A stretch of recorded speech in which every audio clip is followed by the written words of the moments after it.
ছিয়ানব্বইতম Oscar বিজয়ী স্বল্পদৈর্ঘ্য প্রামাণ্যচিত্র কোনটি? The last repair shop. 2024 সালে কততম অস্কার পুরস্কার প্রদান করা হয়? ৮০তম। আন্তর্জাতিক বুকার পুরস্কার কত সাল থেকে দেওয়া হয়? 2005 সাল। শন বেকার কোন দেশের নাগরিক? যুক্তরাজ্য।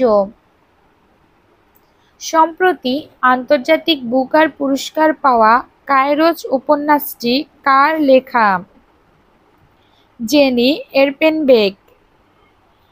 কায়রোচ উপন্যাসের কেন্দ্রে রয়েছে প্রেম ও রাজনীতি।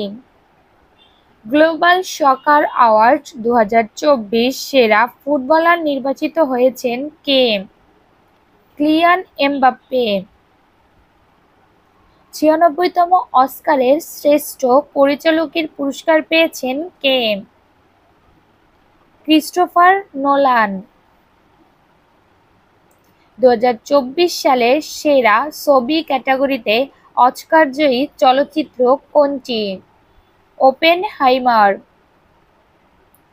সম্প্রতি আন্তর্জাতিক বুকার পুরস্কার পাওয়া কায়রোচ উপন্যাসটি অনুবাদ করেন কে? Michael Hofmann.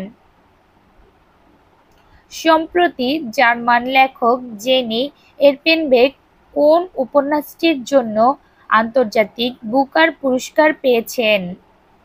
কায়রোচ।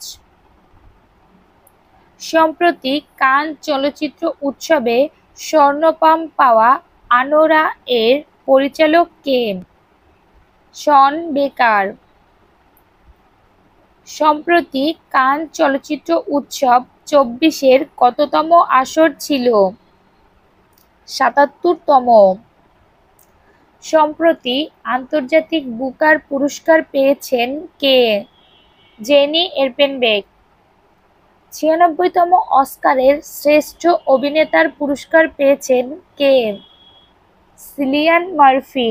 ধন্যবাদ সবাইকে ভিডিওটির সাথে থাকার জন্য।